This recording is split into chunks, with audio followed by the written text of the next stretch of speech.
Hola, buenas noches a todos. Es un gusto estar aquí con ustedes. Me da mucho gusto que nos acompañen y pues bienvenido, padre. Y bueno, pues muchísimas gracias. Inicio con, bueno, una nueva reflexión que espero pueda ser útil. Ha sido presentado el tema de la siguiente forma: ¿los poderes de la mente humana, una amenaza o un recurso? Y bueno, este tema de alguna manera se desprende pues de los anteriores, pero también espera tener una utilidad para nuestro crecimiento personal. Y quisiera iniciar eh, diciendo alguna cosita en relación a la mente-cerebro, ¿sí? Y esto, bueno, como ya lo comentamos la vez anterior, hay quienes afirman que si cambiamos nuestra mente o nuestra mentalidad cambia nuestra vida. Hay quienes afirman que todo está en nuestra mente, como si lo que está afuera no existiera, y cosas por el estilo, ¿verdad? También tiene repercusiones en nuestra vida cristiana. Porque, por ejemplo, el concepto de conversión significa cambio de mentalidad. ¿Y qué significaría eso de cambio de mentalidad? ¿Sí? Y bueno, entonces para iniciar esto, quisiera poner por aquí una presentación. A ver, solamente que necesito la habilitación para poder Sí, padre, hacer deme por un segundo acá. porque no me aparece a mí. Ahí voy, padre. Ujú. Mm, que no me parece la opción a mí tampoco que usted pueda. Ahí va. Listo, padre. Ujú. Ok, bueno, muy bien. Inicio nuevamente expresando que nuestro tema de hoy tiene que ver con la mente, puesto que hay opiniones muy distintas, ¿no? Por ejemplo, ¿qué tan verdadero es que si cambia nuestra mente o mentalidad, cambia nuestra vida o cambia nuestra experiencia? ¿Qué tanto es eso? ¿Verdad? Que tiene mucho que ver con la conversión cristiana, ¿no? Como veremos un poquito más adelante. O, por ejemplo, quienes consideran que todo está en nuestra mente y que lo que está afuera no es real, ¿verdad? ¿Hasta qué punto podemos afirmar que los eventos externos son reales o no? ¿Sí? Entonces vamos a iniciar y para ello entonces quisiera poner por aquí una presentación breve, porque yo creo que el diseño que tendremos aquí nos va a ser muy útil, ¿verdad? Nosotros no podemos afirmar que todo está en nuestra mente y que lo que está afuera es irreal. Podremos decir que captamos lo que está afuera y nuestra mente debe traducirla a situaciones o condiciones manejables por la mente. Pero no podemos decir que lo exterior no cuente o no sea real o que no lo percibimos en nada correctamente. Y la primera razón es porque nosotros estamos equipados, ¿verdad? Por 5 grupos de sentidos, ¿verdad? Que existen para proporcionarle a nuestro cerebro información que es útil realmente para que nosotros podamos interactuar con el ambiente. Y muy rápidamente yo les recuerdo lo siguiente. Nosotros tenemos en los ojos un dispositivo que permite captar la energía luminosa. Esa energía, ya habíamos hablado anteriormente que nuestro universo está lleno de energías que explican su orden y bueno, todas las características que nos permiten vivir, ¿sí? Y entonces nos llega información de lejos, o sea, de fuera y de lejos, como en una especie de cámara fotográfica súper bien estructurada, entra la luz, se proyecta en esa pantallita, ¿verdad? Acá, en la retina, y luego aquí tenemos un nervio. ¿Qué es un nervio? Pues sería como una prolongación del cerebro o como un cable de comunicación al cerebro, ¿sí? Entonces, ¿por qué tenemos nosotros este ojo, vamos a decir así? Y por qué tenemos un nervio allí, ¿sí? Nervio óptico, para que la información llegue al cerebro. El cerebro después la adecua para poderla manejar, ¿verdad? Pero si lo que está afuera no tuviera ninguna incidencia, pues ¿de qué nos sirve pues esa situación, vamos a decir así, tan perfecta, ¿verdad? Otro órgano es el oído, ¿sí? Que también es para percibir señales a distancia, ¿sí? Cuando dos cuerpos chocan, ¿sí? El espacio se ondula, o sea, hace ondas, ¿sí? Que llegan al tímpano, lo hacen vibrar, por aquí está el tímpano.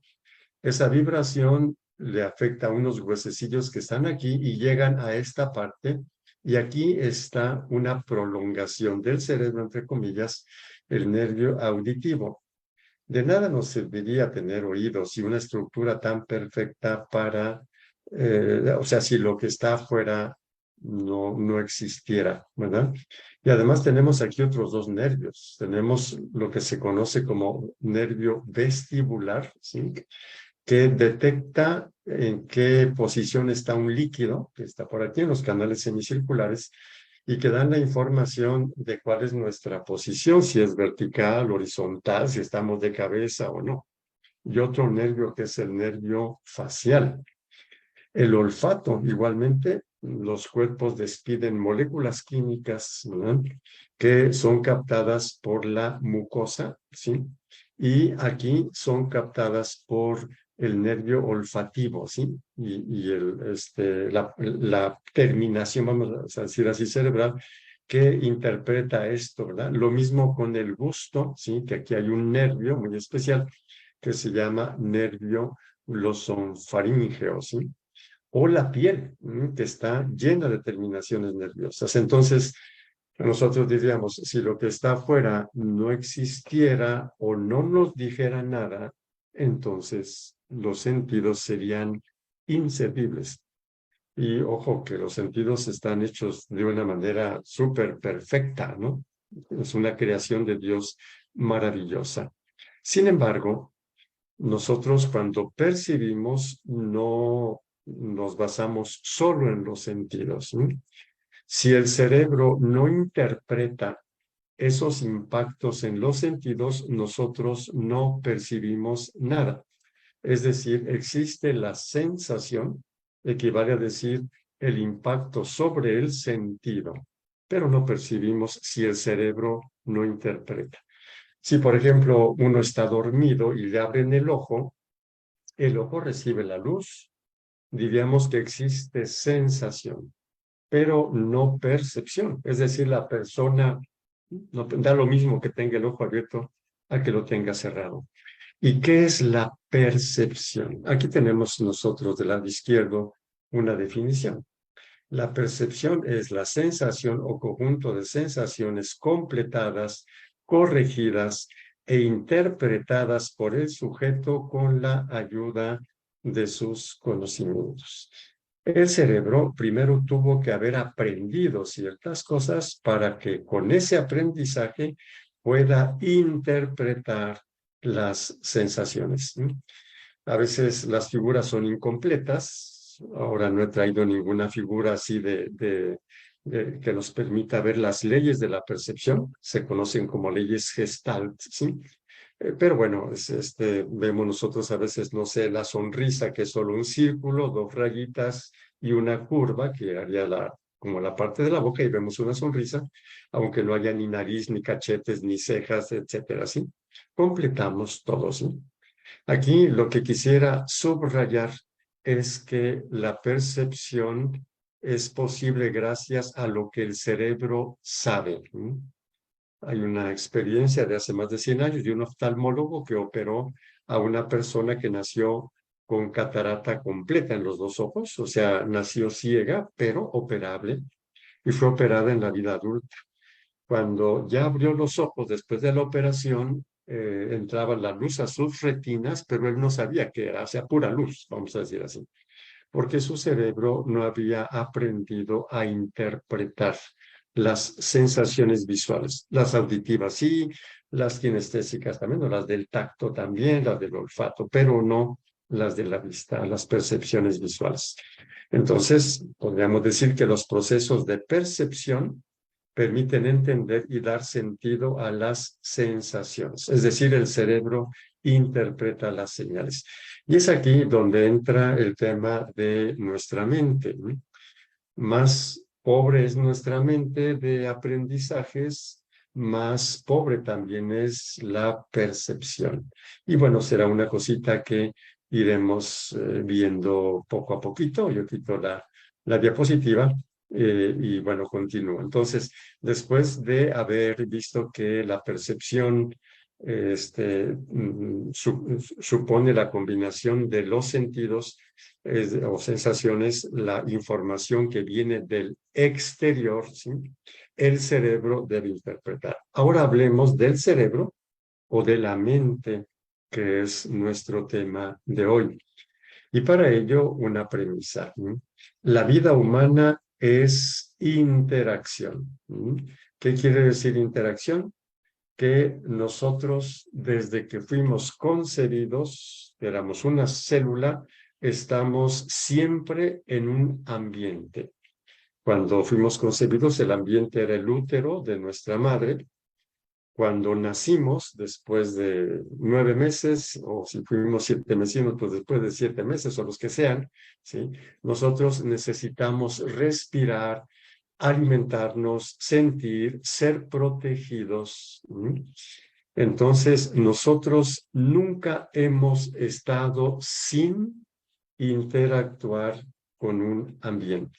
Ahora bien, el ambiente puede ser peligroso o puede ser nutricio. Y bueno, entonces, ¿cómo nos protegemos de eso, ¿sí? De lo nutricio o de lo peligroso, ¿no? De las situaciones. Un segundito, creo que aquí.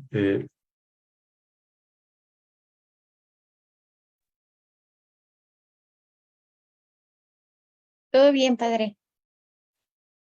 Sí, a ver, perdón, entro otra vez. Sí, o sea que sí, sí lo oímos y sí lo estamos Ah, viendo. perdón, mil disculpas. Pensé que había, que me había perdido por allí. Bueno, No. entonces, continúo. Entonces, decía que la vida es interacción y que nuestro ambiente puede ser peligroso o puede ser nutricio. Y por eso nuestro cerebro, una vez que nosotros ya nos valemos por nosotros mismos, tiene que indicarnos que es peligroso y que es nutricio. Cuando somos bebés lo hacen los adultos y de lo cual vamos a hablar en un momentito más. Y una cosa importantísima, a nuestro cerebro le interesa más vivir o sobrevivir que entender. Todo nuestro cuerpo está programado para vivir. Y por eso es que cuando estamos en peligro, todo el cuerpo reacciona para protegerse y cuando estamos ante algo valioso, protectivo o nutricio, tendemos a acercarnos, ¿verdad? Y eso lo experimentamos, digamos, a nivel de sentimientos y de sensaciones. Pero todo eso está regido por nuestro cerebro, sí, nuestro sistema nervioso central. Y vuelvo a repetir, a nuestro cerebro le interesa más vivir o sobrevivir que entender. Por ejemplo, cuando hay un terremoto o cuando estamos en un peligro soberano, escapamos y no vemos ni por dónde pasamos y si pisamos a otras personas o si no, o si lo que estamos haciendo es racional o irracional, ¿sí? En ese momento queda muy claro, por el instinto de conservación, que a nuestro cerebro le interesa más vivir o sobrevivir que entender. Entender es muy importante, pero está en razón de nuestra sobrevivencia. Y aquí entonces viene ya lo que es la intervención de nuestra mente. Y aquí la pregunta es, ¿con qué criterios el cerebro interpreta lo que es nutricio o distingue lo que es nutricio de lo que es peligroso? Naturalmente que esto se da siempre a través de los sentidos, como ya dijimos, hablando de la percepción, ¿sí? O dicho de otro modo, lo que llega a los sentidos, sea la piel, los ojos, el olfato, el gusto, si todo lo que llega es interpretado y evaluado por el cerebro como positivo o negativo, ¿sí? Y esta evaluación la hace en base a dos criterios. Hay uno de tipo genético, ¿no? Es decir, que genéticamente nosotros estamos programados para que cuando, no sé, algo se va calentando mucho, pues a un cierto punto retiremos la mano, ¿sí? O que no hemos comido todo el día, ya es la tarde, y está la información del hambre que nos dice, hey, si no comes te mueres, ¿no? Está ese tipo de información genética. Pero también hay otro tipo de información u otro tipo de criterios mentales que se fueron formando en base a la experiencia vivida, ¿sí? A esto se le llaman constructos personales. La palabra constructo equivaldría a construcción, ¿sí? Algo construido. ¿Sí? Y digo que es un constructo. Aquí, bueno, si a alguien le interesa algo de información psicológica, este es un aporte que allá en los años 50 dio un grande psicólogo investigador de nombre George Kelly, y que se le conoce así como la teoría de los constructos personales. Entonces, según eso, los seres humanos desde que estamos bebés o chiquitos, vamos construyendo una teoría de cómo es el mundo. Y cómo construimos esa teoría de cómo es el mundo por ensayo y error. Las experiencias que vamos teniendo. Se parece un poquito a lo que hace un científico, se parece a la investigación científica. Y por eso George Kelly, dice que los bebés son como pequeños científicos, ¿verdad? Cuando estamos chiquitos, ¿no? Cuando estamos chiquitos, pues no sabemos nada, no tenemos una teoría del mundo, una visión del mundo, y cuando nos pasa algo, entonces, o cuando intentamos algo, hacemos por ensayo y error, y eso nos va diciendo, así es el mundo. De esta manera, por ejemplo, si una persona es maltratada de pequeño o de pequeña, entonces va construyendo una teoría del mundo peligroso. O, por ejemplo, si en su ambiente hay muchas contradicciones y muchas confusiones, entonces él va construyendo la teoría de que el mundo es caótico, ¿sí? Es como un caos, ¿sí? O, por ejemplo, si un niño o una niña logró cosas por caprichudo, con caprichos, entonces construye un criterio, dice, yo voy a tener éxito en la vida haciendo caprichos. O si alguien se sometió y entró porque los otros estaban más grandes, entonces crea un constructo, o sea, un significado específico. Entonces, nosotros nos vamos haciendo como un mapa de la realidad en nuestra mente de cómo es la realidad. O sea, es decir, la realidad es así, así, así, así. Eso es fruto de nuestra experiencia personal, ¿sí? Y en ese sentido, nosotros a partir de ciertas emociones innatas, voy a empezar por el miedo, vamos aprendiendo qué cosas son amenazantes para nosotros. Algunos ejemplos, por ejemplo, hay una persona, un poquito más de 30 años de edad, que le gusta mucho la lectura. Eh, Sé de este dato, siempre tiene un buen libro que está leyendo, comprende muy bien lo que lee, a veces le pregunto sobre lo que ha leído y bueno, es interesante cómo expresa lo que ha leído. Y sin embargo, no puede leer en público. Cuando debe leer en público, se atora y se traba. Y bueno, me decía que ella no sabía leer. Y te pregunto, ¿cómo no sabes leer? Pues me consta que siempre buscas un buen libro, que está bien, como que no sabes leer. Aquí entonces, ¿cómo fue un poquito el procedimiento para entender esto? Bueno, pues ella tiene una hermana mayor que ella, 1 año y medio, que pues, es caprichuda, ¿verdad? Etcétera. Y cuando eran pequeñas y la hermana mayor ya leía un poco, le pedía a su hermana menor, que no estaba en grado de saber leer, que leyera. Y como estaba más pequeñita y no podía leer, esta se burlaba. Y era una burla que le hacía sentir nadie, ¿sí? Le hacía sentir ganas de morirse. ¿Sí? Y entonces se crea un constructo, ¿sí? Un significado. ¿Sí? Leer en público significa que no voy a ser capaz, que se van a reír de mí, que me van a rechazar, ¿verdad? Y la cosa es tan fuerte o ha sido tan fuerte, parece que se va superando esto, pero que cuando hay una situación así, se atora, siente que no vale, termina esa experiencia y tiene ganas de desaparecer de este mundo. Cosa que en realidad no es nada más que algo que se construyó cuando era pequeña. Y bueno, poco a poquito ahora, con nuevas experiencias, bueno, va superando un poquito las cosas. Es un ejemplo de cómo nosotros vamos construyendo los criterios que ahora son los que usamos para percibir las cosas. Aquí, por ejemplo, percibe como algo terrible cuando se presenta alguna situación en la que tiene que leer el público, ¿sí? Es la percepción, vamos a decir así, de una soberana amenaza, ¿sí? Bueno, entonces podríamos decir ahora que los constructos, ¿verdad?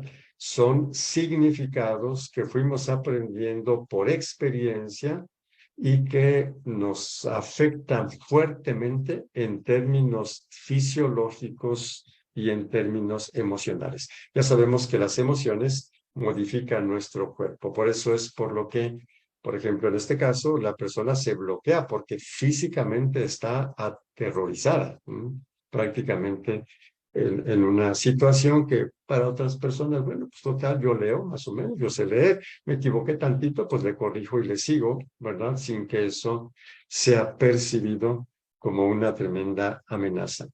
Y aquí es donde quisiera dar algún otro dato. Como las emociones tienen un patrón fisiológico, se acelera el corazón cuando estamos asustados o la respiración o cuando estamos muy enojados, se crea lo que otro científico, Antonio Damasio, llama marcador somático.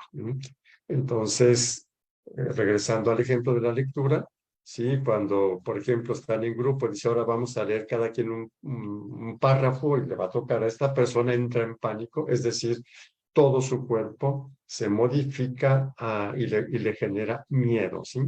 Eso es lo que Damasio le llama marcador somático. Y como nosotros nacemos ya siendo capaces de experimentar ciertas emociones, entonces quiere decir que antes de poder tener palabras, nosotros ya tenemos significados, ¿verdad? De lo que es amenazante, peligroso, de lo que es frustrante, de lo que es alegre, ¿sí? Antes de poder nombrar las emociones. Se considera que las emociones innatas, o sea, ya cuando nacemos podemos sentir, ¿sí?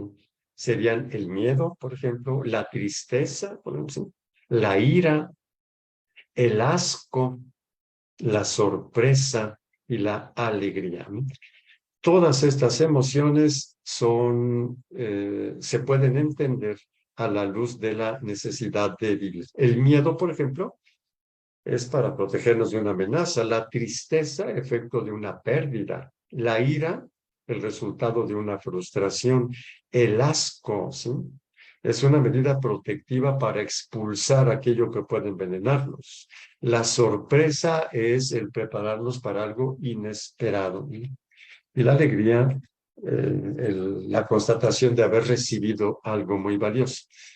Como nosotros ya nacemos con esas emociones, entonces nuestros constructos o significados van siendo emocionales. ¿Sí?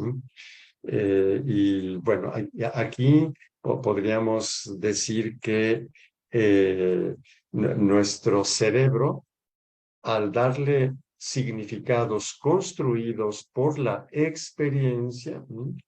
Entonces establecen una respuesta emocional, fisiológica, emocional, etcétera, ¿sí?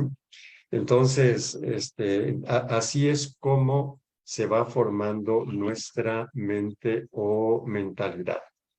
Aquí quisiera retomar esto que Kelly llamó científico, ¿verdad? Dice el pequeñito es como un científico que aquello que va experimentando a veces lo prueba, a veces lo constata y va diciendo, ok, el mundo es así, las cosas son así, son así, son así. ¿Mm?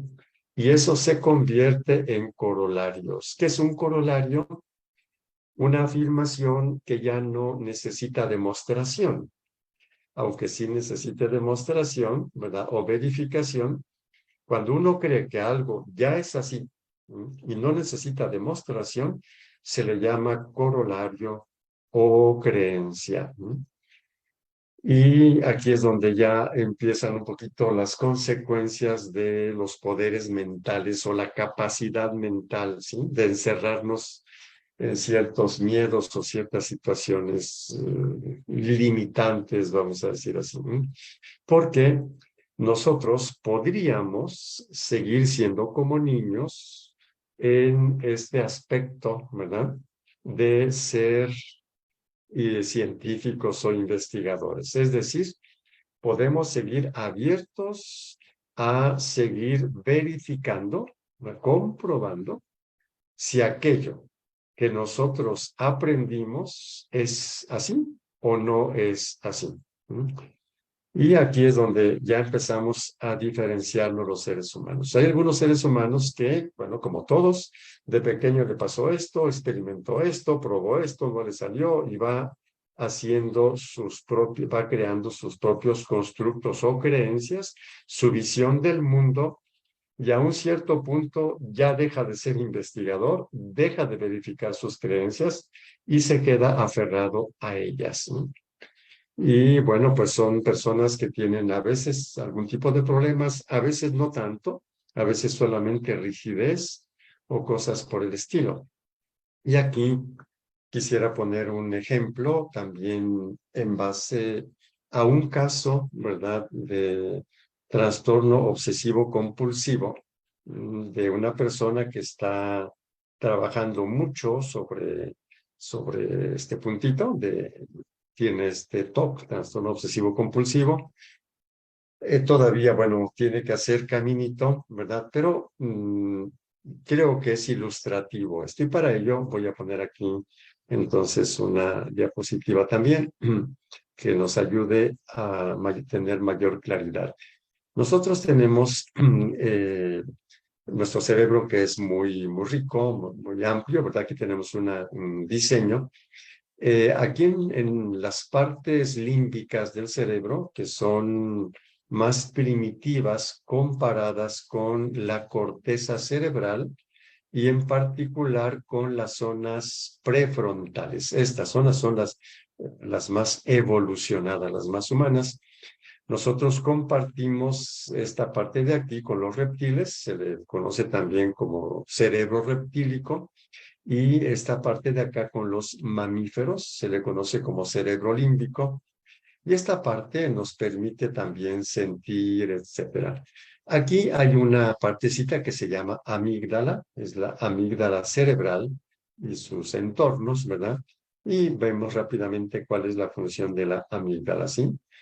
La amígdala cerebral juega un papel importante en el procesamiento de las emociones y en la toma de decisiones. Es una especie de centro de alarma. Cuando detecta una situación amenazante, real o ficticia, libera adrenalina y cortisol para preparar el ataque o la huida. Si se activa fuertemente, toma el mando de todo el cerebro, ¿no? E impide la actividad de otras áreas, fundamentalmente las áreas más desarrolladas, o sea, no funcionan ya, ¿sí? Toma el mando una área más primitiva. Esto sucede pues en muchos de los trastornos psicológicos y uno es el TOC, un trastorno obsesivo compulsivo. Y pongo el ejemplo, pues un ejemplo muy concreto, ¿no? Una persona que tiene mucho miedo a ciertos números, ¿no? Por ejemplo, el número 3, ¿no? Si hizo 2 llamadas por teléfono y va a ser la tercera, se pone muy angustiada porque considera que si llama por tercera vez, más lo que está pensando, va a suceder algo muy feo para un familiar querido, ¿sí? O sea, como un pensamiento mágico, ¿sí? Como si tuviera por aquí los hilos para que le fuera mal a otra persona que ama y a la que no le quiere hacer mal. O, por ejemplo, cualquier cosa que se asemeje a una aguja, le llama picos, ¿no? Cualquier pico, ¿sí? Cualquier cosita. Las torres de una catedral, un bolígrafo, una pluma para escribir, cualquier cosa, un tremendo miedo, ¿sí?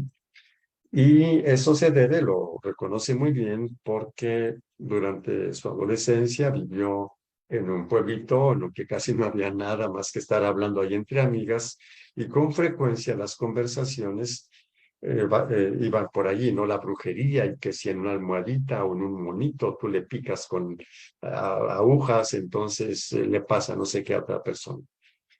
Y en esas narraciones ella se asustaba muchísimo, ¿verdad? Y bueno, como decían que con agujas, si picaban una almohadita, entonces tiene muchísimo miedo de los picos, vamos a decir así, ¿sí? Es una persona, bueno, que tiene una carrera universitaria, es decir, es instruida, ¿verdad?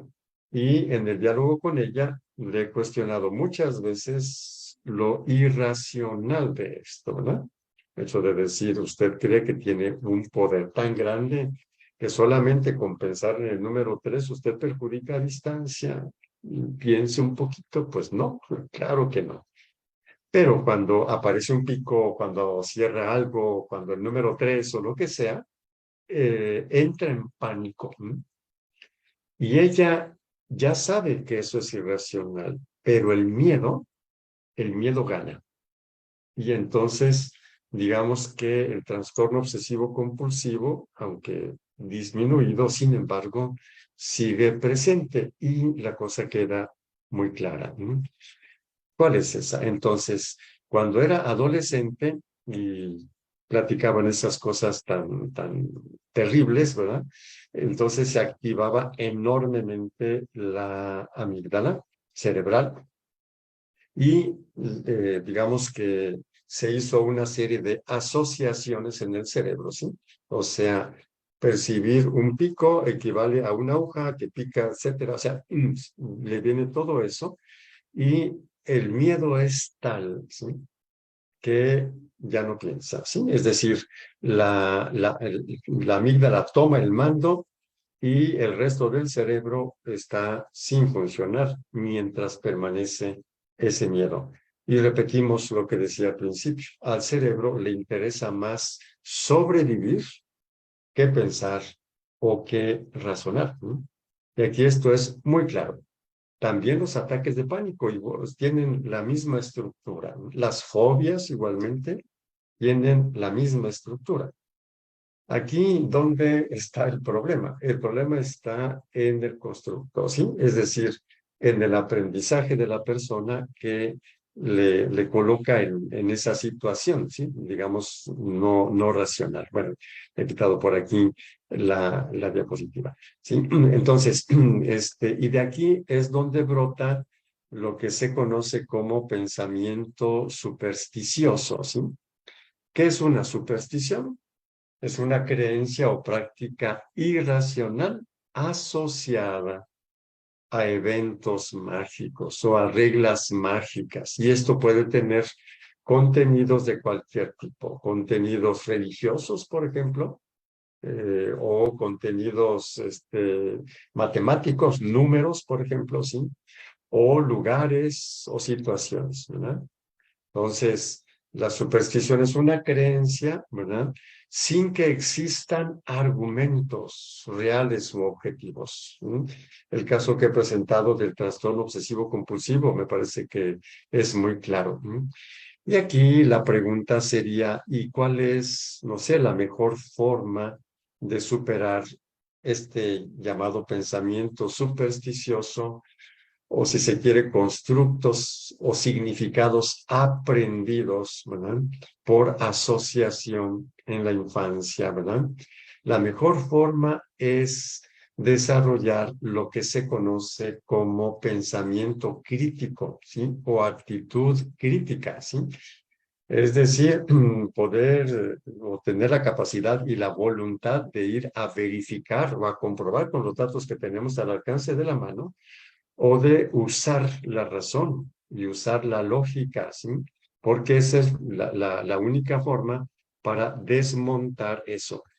No es nada sencillo porque entran las emociones, entra el miedo, ¿sí? Y cosas por el estilo. Aquí es donde nosotros podemos ir superando, por ejemplo, muchas falsas noticias que asustan a las personas, ¿sí? Muchos miedos generados por alarmismo y cosas por el estilo. Y bueno, hemos tenido muchas conversaciones que vamos a usar solamente de cuando en cuando, ¿verdad? Sobre todas estas teorías o cosas que asustan a la gente sin motivo y que son de tipo religioso, ¿no? Y, por ejemplo, he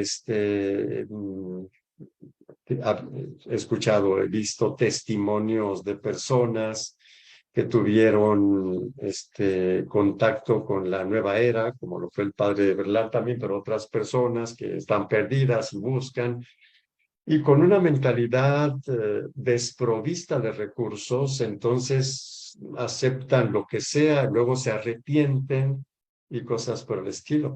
Y hemos hablado de yoga y cosas así, ¿verdad? Que son cosas inofensivas, pero bueno, hay gente que está asustada bueno, ya sabemos también por qué está asustada sin motivo. Y bueno, quisiera poner un ejemplo más, ¿no? En uno de estos testimonios que he visto la grabación por allí, ¿no? Y le preguntan a la persona que salió de esas situaciones de nueva era y cosas por el estilo, que si el mindfulness era peligroso. ¿Qué es el mindfulness? Pues son ejercicios en los que la persona trata de hacerse consciente de algo de sí misma, tratando de quitar prejuicios, ¿verdad? De ejercicios de conciencia plena, ¿no? Y cuando le preguntan a la persona, ¿es peligroso el mindfulness? Sí, porque la respuesta, ¿verdad?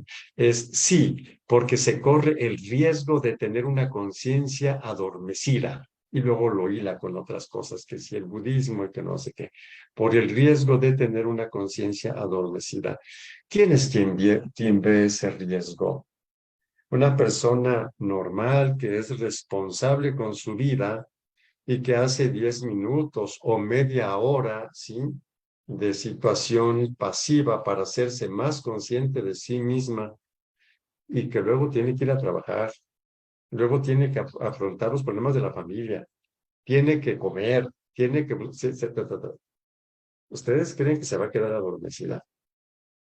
La realidad nos dice que, al contrario, le favorece mucho más ser consciente que no ser consciente. Y aquí es entonces donde, como conclusión, ¿no? Quisiera señalar que el riesgo de la mente es cuando nosotros no desarrollamos el pensamiento crítico, cuando nos quedamos con el pensamiento mágico, es decir, con los constructos que hicimos de niños y que lo interrumpimos en un cierto momento, ¿sí? Y entonces nos hemos quedado en eso. Y entonces seguimos teniendo un pensamiento mágico que nos hace débiles o frágiles, ¿sí? Y es aquí donde yo creo que ya puede resultar muy claro que no son las cosas las que nos perjudican, es nuestra fragilidad. Y lo podemos ver de muchísimas formas, ¿no?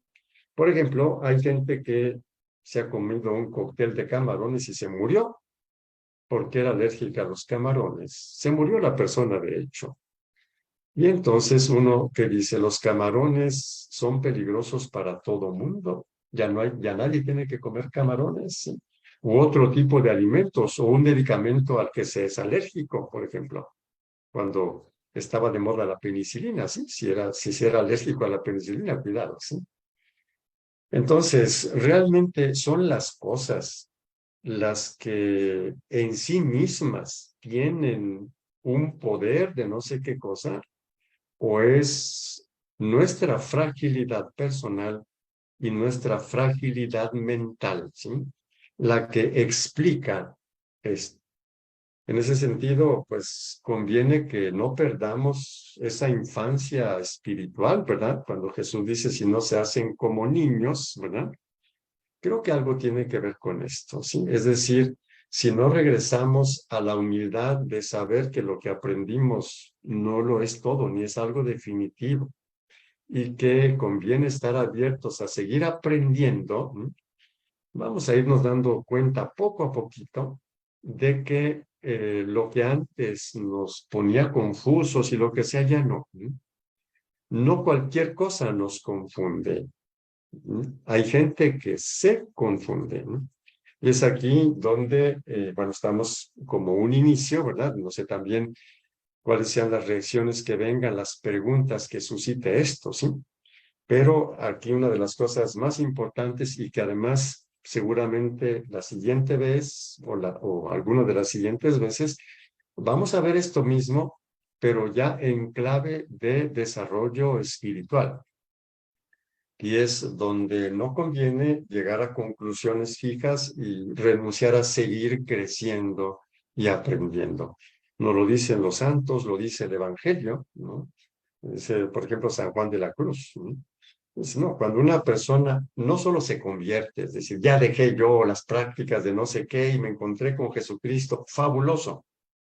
Te acabas de encontrar con Jesucristo, estás empezando un camino, ¿no? Que te tiene que hacer más fuerte, te tiene que hacer más sabio, ¿verdad? Y que no te deja a la deriva de cualquiera que te dice no sé qué cosas, ¿no? Pero es un punto que vamos a ver un poquito más adelante, ¿sí?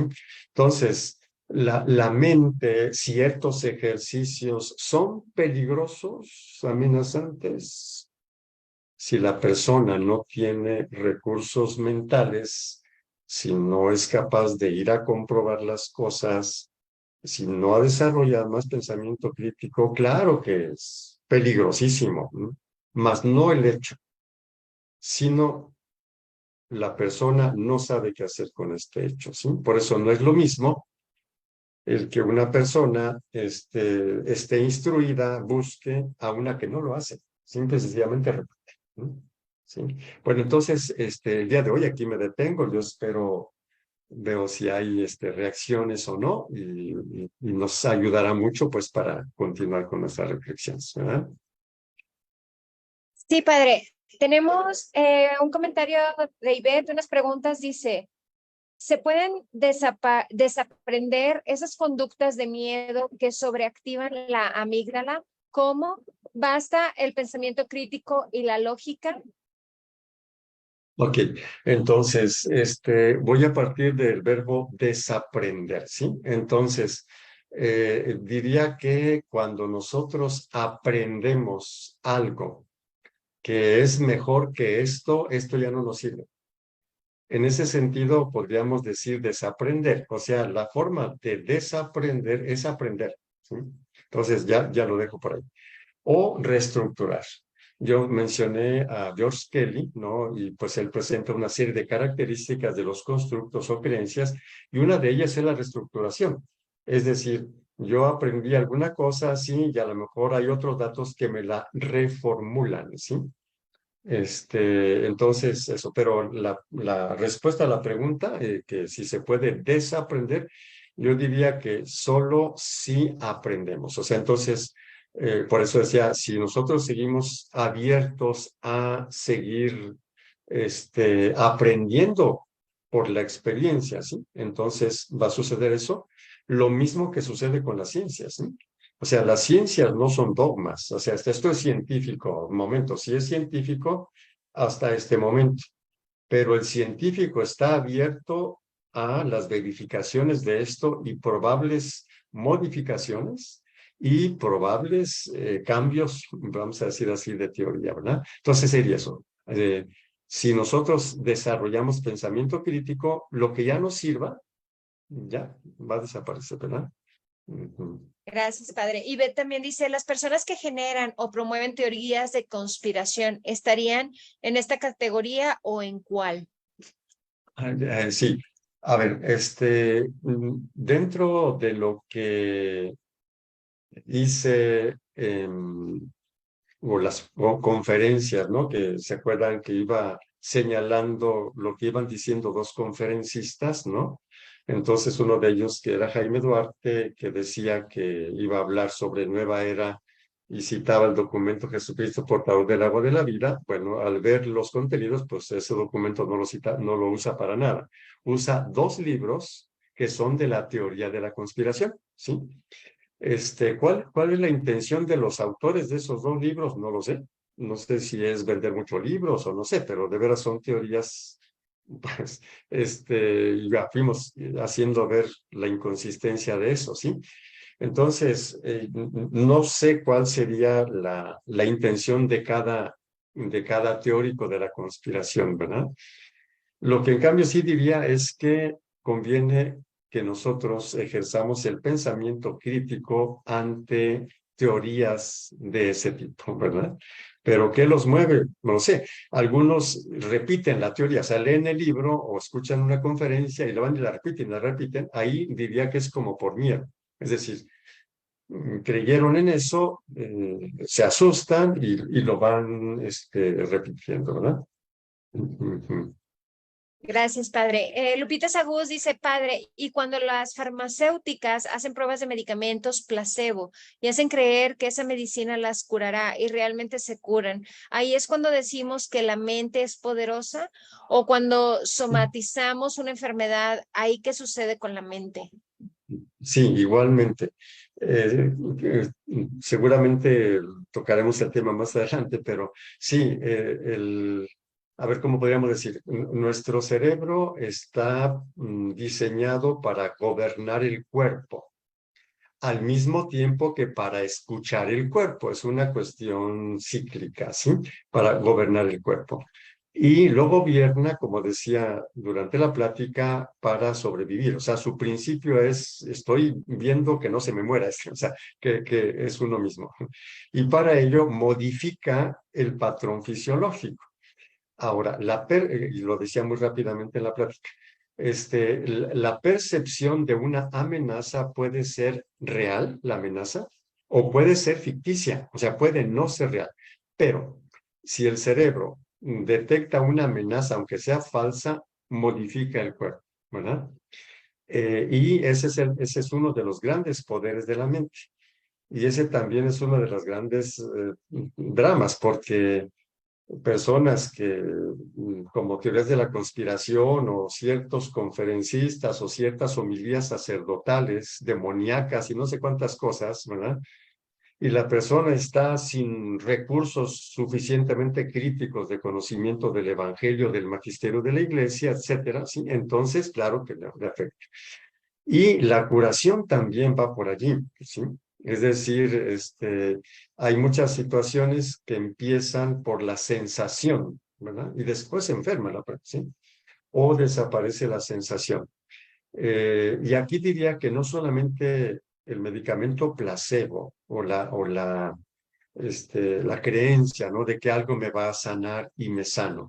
En algunas ocasiones sí, en otras no, ¿verdad? No necesariamente. Pero aquí lo que insistiría, y es uno de los temas así como medio pensados, es que lo que realmente sana es el estilo de vida. Ahora, el estilo de vida tiene un estilo de pensamiento, claro que sí. Y en ese sentido sería, pues sí, la mente tiene mucha capacidad, pero no mágica, o sea, sí que yo pensé, que es una de las cosas que mucha gente hace, ¿no?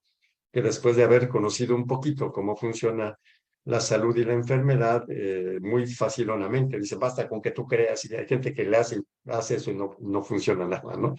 Porque no es solo así, o sea, es algo que va modificando el estilo de vida, ¿sí? Sería la cuestión de la salud.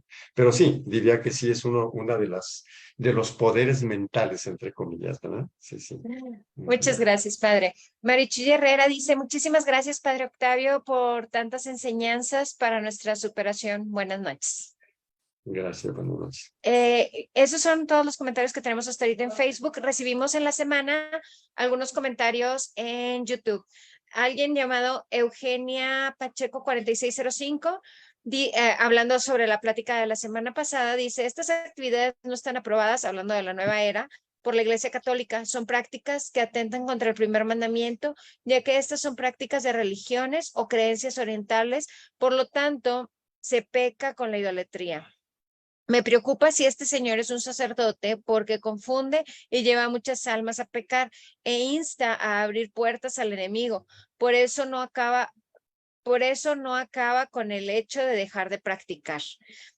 Y alguien contestando a Eugenia, tenemos dos personas que le contestan a Eugenia, alguien llamado Felipe Moreno Rodríguez 5, dice, bendiciones Eugenia, no sé a qué puertas te refieras, de casa, del refri, del carro o de la oficina, o qué documentos sustentes tu, o en qué documentos sustentes tus creencias, pero te invito a que nos los compartas porque no haces referencia a ningún documento, solo opinar sin sustento no me parece oportuno.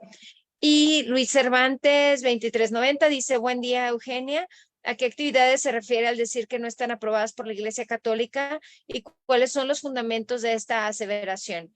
¿Cuáles son las prácticas de religiones orientales que llevan a la idolatría? El comentario es muy general y sería más de provecho saber exactamente por qué lo menciona. ¿Qué le causa confusión de lo que dice el padre Valderas? ¿Ha escuchado otras conferencias además de esta? ¿Hace alusión usted a inquietudes que el padre ha contestado antes, como el abrir puertas? Le sugiero respetuosamente, si tiene interés, verificar los datos que él presenta ampliamente con base en el magisterio de la Iglesia. Espero en Dios que podamos crecer en la fe, la que es fruto de la alegría y la confianza en nuestro Padre amoroso y no del temor y la condena. Bendiciones. Bueno, ahí... Sí, con respecto a esto, bueno, yo le diría a Eugenia que lo que ya le han dicho Felipe y Luis, ¿verdad? Que lo han dicho muy bien. Yo lo que diría es que Felipe y Luis han escuchado, han seguramente investigado, conocen documentos y Eugenia, lo siento mucho, pero lo que dices es ingenuo, de veras. No tiene fundamento en el magisterio de la Iglesia. Lo que te han dicho Felipe y Luis es muy claro. Y si tienes algún documento, algún lugar donde se diga que se peca contra el primer mandamiento, que es idolatría, si tienes alguna prueba de que las personas que sanamente, con una fe cristiana muy firme, practican yoga u otras cosas sin que les afecte, ¿sí? Porque descalificas esas experiencias tan, no sé, tan valiosas, ¿sí? Pero bueno, ya te lo han pedido y ojalá que sí respondas, porque muchas personas como tú dicen cosas parecidas y nadie, ninguno hasta este momento, me ha presentado un dato, un documento, algo que pueda decir que lo que he expresado es erróneo, ¿sí? Si conoces el magisterio de la Iglesia, deberás saber que el magisterio de la Iglesia se pronuncia de una manera muy clara y en documentos oficiales. Yo los he presentado aquí. Si tú conoces algún documento oficial, dime cuál y dime en qué números dice lo que tú dices. Ojalá que no desaparezcas como los demás y puedas responder a esto. Muchas gracias, padre. Silvia Macías, 6809, dice, un anhelo que existe y que nos ha llevado a muchos a practicar yoga o Chi Kung es el de la práctica corporal saludable y el asumir el bienestar físico como parte de la espiritualidad. Más que la distinción hombre-mujer, podría ser integración hombre-mujer. No sé qué se refiere con este segundo comentario, pero... Ok. Y Cintia Díaz 3005 dice, claramente se nota que esta persona sí es sacerdote, católicos, apostólicos y romano, no estaría defendiendo en forma encubierta la nueva era, ya que cualquiera de sus prácticas son satánicas y pertenecen al ocultismo. Le sugiero a este supuesto sacerdote buscar documentos emitidos por Diócesis de Madrid, España, en lo que prohíbe cualquiera de sus prácticas, ya que son ocultismo, y peligrosísima para el católico practicante, ya que el primer mandamiento dice, amarás a tu Dios por sobre todas las cosas, con todas tus fuerzas, con toda tu alma. Lo que la nueva era ofrece es rendirle culto a deidades y terminar siendo poseído por cualquier demonio. Y si no, que contradiga lo que San Pablo enseñó a los griegos en contra del paganismo. Lo invito a leer el libro del padre Javier Luzón Peña, exorcista con amplia experiencia en el campo de la nueva era y los estragos que hizo en miles de personas poseídas, sacerdote, filósofo, teólogo y profesor. Su libro Las 6 puertas del enemigo y Quo Vadis Ecclesia. Me queda en claro que esta persona, sacerdote, es de la línea sinodal y modernista, la cual el Papa Francisco se inclina. Y la próxima vez, por favor, póngase la levita y coloque una imagen de nuestro Señor Jesús y María Santísima. Saludos desde Argentina, al parecer. Ok, bueno, igualmente es el mismo comentario de la anterior. Solo añadiría alguna cosita. No sé a qué documento se refiera de la Diócesis de Madrid, España. Ya en otra conferencia he hablado del magisterio de la Iglesia y he señalado y me he referido al magisterio universal de la Iglesia, no al magisterio local, que son las diócesis, ¿verdad? Y si hubiese un documento que yo fui a ver un poquito porque conocía esta intervención antes de la plática, no encontré ningún documento de la diócesis de Madrid, España, no sé a cuál se refiera. Y en caso de que este documento dijera cosas contrarias con respecto al Magisterio Universal, que ya cité y todo lo que dije está fundamentado, sería pues un ente cismático, ¿no? O sea, de otro lado, que creo que va por ahí porque también como que critica al Papa Francisco, ¿verdad? O sea, como diciendo, es de la línea del Papa Francisco. Pues qué pena, lo siento mucho, ¿verdad? Y bueno, con respecto a los exorcistas, nosotros no creemos en un exorcista en particular. Nuestra fe no se basa en. Nuestra fe se basa en la palabra de Dios y el magisterio de la iglesia oficial, no un exorcista. Ya he comentado que cuando yo era seminarista salió esa película que se llama El Exorcista y hubo pues ahí en el ambiente seminarístico y sacerdotal y yo vi cómo se generaron los exorcistas, ¿no? Así es de que, no, dígame, ¿qué documentos del magisterio dice eso? Entiendo que tiene mucho miedo de Satanás o de satanizar o de no sé qué cosas, pero mientras no me dé datos, ¿verdad?, que puedan fundamentar, yo se los he dado. Si quiere ver las conferencias anteriores, y las personas que han intervenido, como Luis, Felipe, etcétera, lo han hecho. O sea, hay gente que se ha ocupado de esto, ¿no? Ahora, si quiere seguir poniéndose en contra de lo oficial, pues es muy libre de hacerlo, pero los demás católicos, pues no, quieren, me parece, seguir creciendo y seguir siendo fieles, ¿verdad? Pero bueno, lo que comentaría ahora. Muchas gracias, padre. Marichuy Herrera, ya hemos leído de Marichuy. Laura Herrera dice, qué interesante interpretación de esta frase de Jesús de ser como niños, seguir siendo científicos, investigar una y otra postura. Muchas gracias. Lupita Sagús dice, gracias, es un tema muy interesante, adentrarnos en el maravilloso mundo del cuerpo humano, en este caso, el cerebro. Javier Guillén dice, muy bien, Padre Octavio, así se habla, felicitaciones. Y Rosalinda Valenzuela Gutiérrez dice, buenas noches a todos. Padre, ¿podría profundizar sobre el intelecto, mente, inteligencia, alma, supongo que psique, su diferencia, relación, dominio, etcétera, para pláticas posteriores? Gracias. Al parecer Ok. es todo lo que tenemos.